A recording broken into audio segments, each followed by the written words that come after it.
We're turning now to the worsening situation in Sudan. A mother and her 5 children are among more than 50 people killed in fighting in the western Darfur region in the past week. Fighting is also intensifying in Khartoum.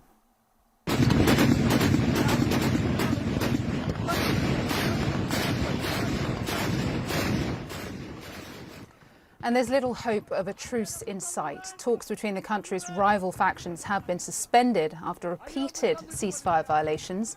The US and Saudi Arabia say the violations have hindered the delivery of humanitarian aid and essential services, which was the main purpose of the ceasefire.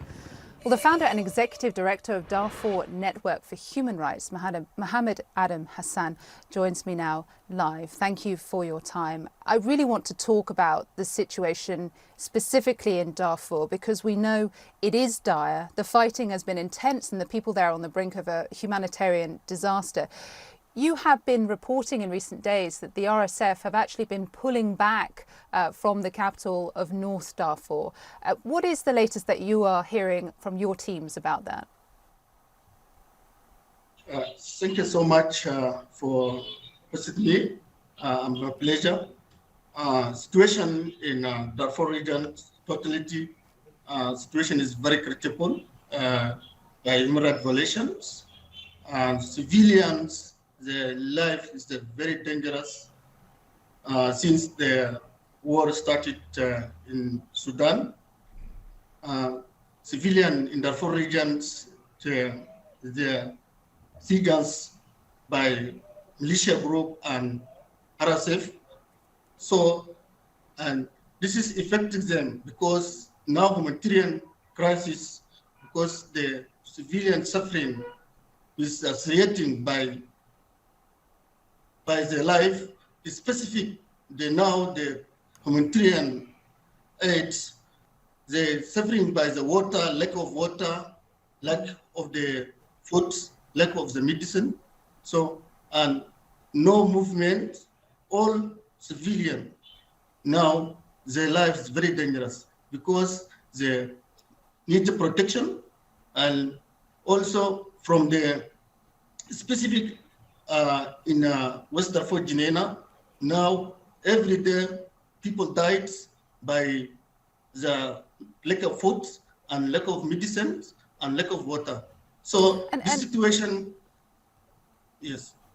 Sorry to interrupt. I just wanted to ask, how particularly bad is the situation for women there as well? You talk about the lack of humanitarian aid, but for women in Darfur, how much worse is this for them? The women in Darfur, they are suffering because they're targeting by militia, Arab and RSF. Every day they rape them, sexual violence, especially in North Darfur. Before 3 days, more than 100 women they're targeting and rape them and abuse them.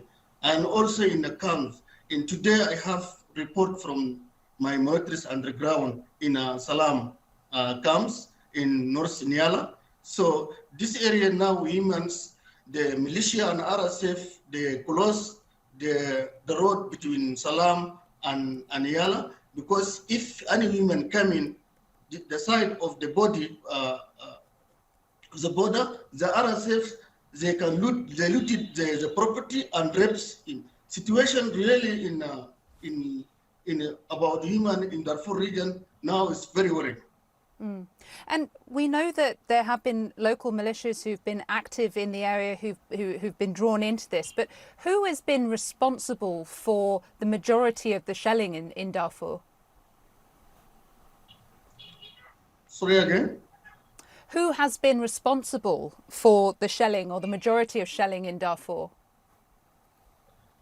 So now responsibility, this is responsibility for the international community because the life in Sudan, in Darfur region, your life is very dangerous because the leader of the Sudan RSF and Sudan armed forces, they're fighting together. The victim is who's the civilian. Now, this is responsibility for the international community because this Sudan, we need peacekeeping because this war is never stopped.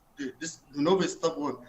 And the good thing yesterday, I said the good news, and also all civilians in Sudan are happy about the election for those communities. This is very good things. Also, we need more selection because we need more accountability for justice. We need more investigation immediately. These violations, it is happening. It is very dangerous. This is more than 2003 because now the Sudan was out of control. Because people died, people that left the house, people some stem the house, people don't have any protection. So this is a very dangerous situation really now. Do you think that the US sanctions that we've heard about in the last 24 hours that are now being handed down to companies and individuals who are accused of fueling, of funding this war, do you think that is going to make a difference in the fighting? Yes, this is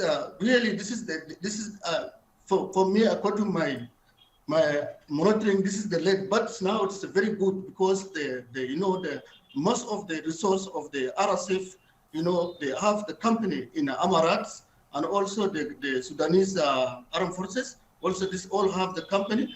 This is the bring gun from the outside, from the Central Africa, and also the Amara supporting and Wagner fighters supporting. So this I think this action is very important and also can reduce the violation of the human rights in Sudan.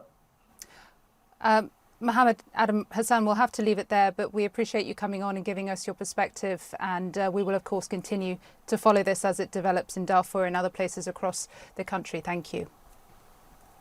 Thank you so much.